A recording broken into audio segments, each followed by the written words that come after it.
What is the biggest problem in today's society? Some may say racial equality, or cycling, or animal rights. But clearly, the biggest problem is gender equality. After all, there are clearly rules men and women need to follow. Take this household, for instance.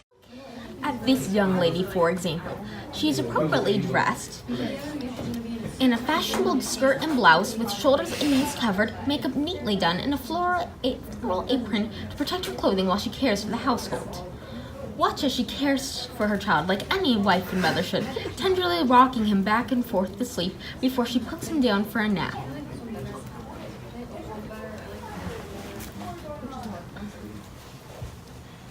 Now she is cooking dinner and cleaning the entire household by herself with no help whatsoever for when her husband comes home from the field.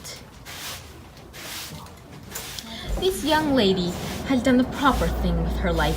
Once a bright young girl who dedicated her life to studies, played sports, and dreamed of being a scientist, even winning multiple full-ride scholarships and winning the science fair every year since she was 6, she chose the correct path instead of pursuing education. When she was 16, she dropped out of school, got married to a farmer 4 years her senior, and became a homemaker like every young woman should. She cooks, cleans, and cares for her children, creating the next generation of strong, intelligent young men who will further society, and docile, demure wives who will ensure these men don't starve, live in filth, and continue the family line. Here is an example of an ideal man. He's a rugged farmer who works in the field growing food, milking cows, feeding chickens, and gathering eggs, though all of his farm hands do most of the grunt work. Of course, his wife turns all of this into a lovely dinner and will sell the leftovers at the market, though he does accompany her to handle the math, and obviously no one would trust a woman to know what she's talking about in agricultural products.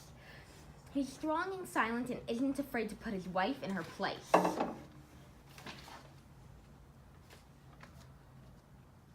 Now, he loves his children, but of course he never shows physical or emotional affection to them, takes care of them, or has a deep loving connection with them. That's a woman's job. However, he will spend time with his children in the evening and on Sunday.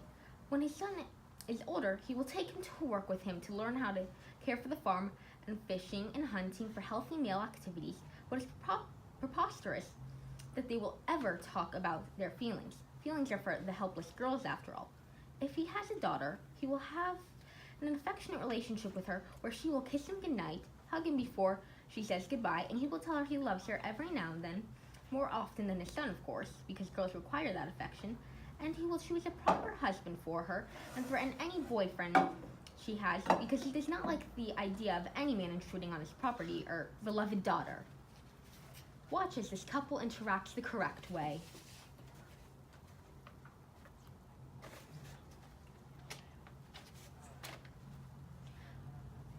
Like any good wife, she does not talk about her day. After all, it is nothing compared to what her husband must have gone through in the field. Now, she might offhandedly mention something the children did if her husband asks, but a proper lady lets the strong, silent man do the talking.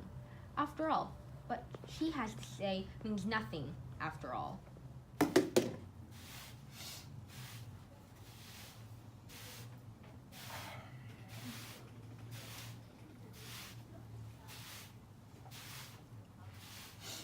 Come rub my feet, woman. Isn't this the picture of domestic bliss?